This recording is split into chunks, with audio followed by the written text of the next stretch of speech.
Last topic ఏంటంటే radio activity, half life, mean life, డికేలో ఈ 3 నేర్చుకుంటే లాస్ట్ అయిపోయింది. న్యూక్లియర్ అయిపోయింది. So first of all radio active decay అంటే ఏంటంటే రేడియో యాక్టివ్ న్యూక్లియస్ నార్మల్‌గా అన్‌స్టేబుల్‌గా ఉంటుంది. టైమ్‌తో పాటు అది it changes to another nucleus and emits radiation. So ఇప్పుడు మీకు అర్థం కావాల్సింది ఏంటంటే మనం ఎగ్జాక్ట్‌గా న్యూక్లియస్ ఇచ్చిన టైం కల్లా డికే అవుతుందని ఒక ఫిక్స్డ్ టైమ్ అనేది పెట్టలేము మనం. ఎందుకంటే మనకి చాలా very large number of nuclear ఉంటుంది కాబట్టి డికే అనేది ఒక ఫిక్స్డ్ లాని follow it it but for see we cannot say exactly which nucleus will decay at a given moment. ఒక మూమెంట్‌లో ఏ న్యూక్లియస్ డికే అవుతుందని చెప్పలేం. But for a large number of nuclei decay మాత్రం ఒక ఫిక్స్డ్ లా ఫాలో చేస్తుందన్నమాట. దాన్ని మనం హాఫ్ లైఫ్ అంటాం. అర్థమైందా? సో ఎగ్జాక్ట్‌గా చిన్న చిన్న వాటికి చెప్పలేం గానీ very large number of nuclei ఉందనుకోండి. అప్పుడు ఒక లా ఫిక్స్డ్‌గా ఒక లా అనేది ఫాలో చేసుకొని వెళ్తుంది. That we name it as half life. Half life అంటే ఏంటంటే the time required for half of the radio active nuclei present in the sample to decay. అంటే ఒక half of the radio active nuclei మనకి decay అవ్వడానికి పట్టే టైంని మనం half life అంటాం. నౌ ఇఫ్ యూ సే 100 న్యూక్లియర్‌తో స్టార్ట్ చేశారనుకోండి. అంటే 50 రిమైనింగ్ ఉన్న దగ్గర మనకి హాఫ్ లైఫ్ అవుతుందన్నమాట. 50తో స్టార్ట్ చేస్తే 25 దగ్గర. 25తో స్టార్ట్ చేస్తే 12.5 దగ్గర. అలా సో ఆన్ వెళ్తూ ఉంటుంది. లాజిక్ అర్థమైంది కదా! హాఫ్ లైఫ్ అంటే half of the total time for complete decay. అంతే తప్ప ఉన్న దానిలో హాఫ్ కాదు. ఇప్పుడు 100లో హాఫ్ 50 అంటే మళ్ళీ 50తో కంపేర్ చేయాలి. 50లో హాఫ్ 25. మళ్ళీ 50తో కంపేర్ చేసినప్పుడు 25 వచ్చింది. 25తో కంపేర్ చేయాలంటే 12.5. అంటే ఎవ్రీ టైమ్ మీరు హాఫ్ ఆఫ్ చేసుకుంటూ వెళ్ళాలి దాన్ని. అర్థమైందా? యాక్చువల్లీ రేడియో యాక్టివ్ డికే ఎప్పుడు కూడా ఎప్పుడు 0 అనేది అవ్వదు థియరిటికల్. డిక్రీజ్ అవుతూనే ఉంటుంది. ఆ టైమ్‌తో పాటు శాంపుల్‌తో పాటు it will keep on going. Let's say time for the sample to become half of what it was. అంటే ఒక శాంపుల్ తీసుకున్నప్పుడు అది హాఫ్‌ని కంపేర్ చేసి చెప్తుంది తప్ప 0 అనేది ఇట్ కెన్ నెవర్ పాసిబుల్. అర్థమవుతుందా? Mean life is the average life అన్నమాట యాక్చువల్లీ. మనం ఇందాక ఏం చేసాం మనం we just understood half life. Next ఏంటి మీన్ లైఫ్.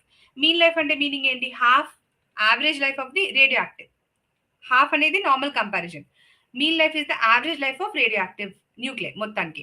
అంటే decay let's say if decay constant lambda అనుకోండి. మీన్ లైఫ్ ఏమవుతుంది? 1 బై లాంబ్డా. ఫార్ములాస్ గుర్తుపెట్టుకోవాలన్నమాట. I have given you already here.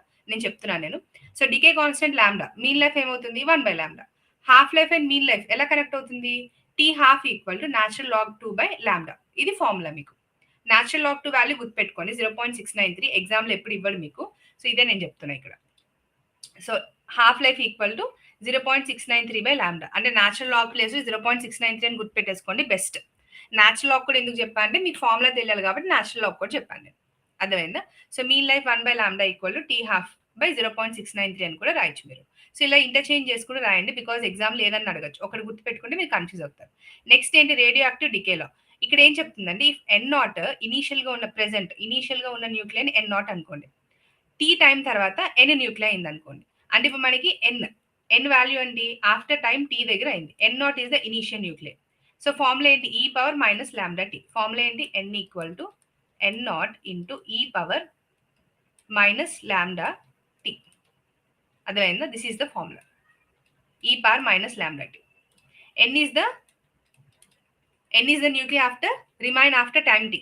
అంటే ఒరిజినల్ తర్వాత టీ టైం తర్వాత ఎంత న్యూక్లియర్ రిమైనింగ్ ఉంది దాన్ని ఎన్ అంటాం. ఎన్ నాట్ అంటే మీనింగ్ ఏంటి? ఒరిజినల్ గా ఉన్న న్యూక్లియర్. సో ఇది డికే అవుతూ ఉంటుంది కదా, ఓవర్ ద టైం డికే అవుతూ వెళ్తుంది. So this formula tells us how much substance is left after time T. అంతే.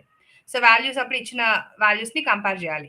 Suppose let's say if example మీకు చెప్పాలి అంటే సపోజ్ హాఫ్ లైఫ్ 6 అవర్స్ అనుకోండి. అంటే number of half lives after 18 hours అన్నా అనుకోండి. Number of half lives first find చేయాలి కదా. అంటే హాఫ్ లైఫ్ 6 అవర్స్ అనుకోండి. ఆఫ్టర్ 18 అవర్స్ అన్నాను. అంటే ఏం చేయాలి? 18/6. So number of half lives ఎన్ని వచ్చినాయి? 3 వచ్చింది. సో రిమైనింగ్ ఏం చేయాలి నేను? I need to do 1/2 whole power ఎంత? 3. అంటే ఎంత ఇది? 1/8. ఇది ఫార్ములా. This is the formula. n equal to n naught into 1/2 power T by T half. So T by T half ఎంత ఫైండ్ చేశాను? 3 చేశాను. సో ఆన్సర్ ఎంత మీకు? 1/8. 1/8 అంటే ఎంత? 12.5. అంటే 0.125 విచ్ ఈస్ 12.5. అంటే 12.5% రిమైనింగ్ ఉందని చెప్పడం అనమాట. అర్థమైందా? సో ఫ్రాక్షన్ డికేని 1 minus N by N not అని కూడా రాసుకోవచ్చు. సింప్లీ ఇక్కడ ఇచ్చిన లిస్ట్ ఆఫ్ ఫార్ములాస్ ఉన్నాయి కదా, this you have to remember. Next activity. Activity ఇందాక ఆల్రెడీ చెప్పాను. ఏ ఈక్వల్ టు ఏంటి మనకి formula? Lambda N. Activity formula ఏంటి? Lambda N. సో లాంబ్డా ఇప్పుడు యాక్టివిటీ ఏంటి? Directly proportional to the number of undecayed nuclear అనమాట. సో ఇక్కడ ఏంటి మనకి N is nothing but undecayed nuclear. అదే కదా ఇందాక N is nothing but undecayed nuclear. ఇంకా ఎంత పెండింగ్ ఉంది after T time T. N naught అంటే మీనింగ్ ఏంటి? ఒరిజినల్ గా ఎంత ఉంది? వితౌట్ స్టార్టింగ్ ద ప్రాసెస్ ఎంత ఉంది? N naught. After time T ఉన్నది ఏంటి? N. N is nothing but obvious గా undecayed nuclear. So activity is nothing but lambda into N which is nothing but undecayed nuclei. So activity formula ఏంటి? A naught E power minus lambda T. Is it clear? అంటే because మనకి N decrease అయింది అనుకోండి, activity కూడా decrease అవుతుంది. And ఇంకా ఎక్కువ చెప్పాలంటే ఎక్స్పోనెన్షియల్ డిక్రీజ్ అవుతుంది, ఇంకా ఎక్కువ ఫాస్ట్ గా డిక్రీజ్ అవుతుంది మీనింగ్ అనమాట. Number of nuclear becomes half అయింది అనుకోండి, ఆ యాక్టివిటీ కూడా ప్రపోర్షనల్ గా హాఫ్ అవుతుంది. బికాస్ లాంబ్డా కాన్స్టెంట్ కదా న్యూక్లియైడ్ కి, అది మారదు. సో ఓన్లీ మనకి వాల్యూస్ మాత్రమే చేంజ్ అవుతూ వెళ్తాయి అనమాట. Next comparison of decay constant half lives. If you compare it, T half equal to formula ఏం చెప్పాను? 0.693 బై లాంబ్డా. ఇందాక మీకు ఆల్రెడీ చెప్పాను కంపారిజన్ వాల్యూ. అంటే ఏంటి ఇక్కడ మీకు if you divide one material డికేతో కంపేర్ చేస్తే ఎనీ టైమ్స్ అవుతుందో డికే కంపారిజన్ అనమాట. నెక్స్ట్ ఏంటి? టోటల్ ఎఫెక్టివ్ డికే ఎలా చేస్తాను నేను? Lambda effective equal to, and fraction decayed ఎలా చేస్తాను నేను? 1 minus N by N not in case fraction decayed అడిగితే. లాంబ్డా ఎఫెక్టివ్ డికే కాన్స్టెంట్ అంటే లాంబ్డా 1 ప్లస్ లాంబ్డా 2 అనమాట. ఇది చాలా ఇంపార్టెంట్. డికే వాల్యూని కాన్స్టెంట్స్ కదా, లాంబ్డా 1 లాంబ్డా 2. టోటల్ అంటే ఏం చేయాలి? Unit to add up everything. Next ఏంటి? నెక్స్ట్ డికే వచ్చి మీకు unit to understand mean life effective. So mean life effective is very important. Mean life effective formula ఏంటంటే it is 1 by lambda 1 plus lambda 2. ఇది mean life effective when they ask you in the exam. Half life అంటే meaning ఏంటి? 0.69. ఇది mean life అంటే ఇది mean life. ఇది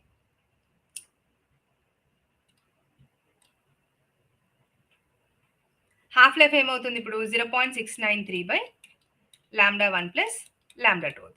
mean life అయితే 1 by lambda 1 plus lambda 2, half life అయితే 0.693 by lambda 1 plus lambda 2. So lambda 1 lambda 2 related గా క్వశ్చన్లు ఇస్తాడు మీకు డీటెయిల్స్, దాన్ని బట్టి సబ్స్టిట్యూట్ చేయాలి మీరు. అర్థమైందా? Next safe handling. ఎలా సేఫ్ హ్యాండ్లింగ్ చేస్తాం మనం? బేసిక్ గా ఇందాక నేను చెప్పాను ఇవే 1 by T1 plus T2, T1 T2 LCM తీసుకుంటే T1 T2 by T1 plus T2 వస్తుంది. ఓకేనా?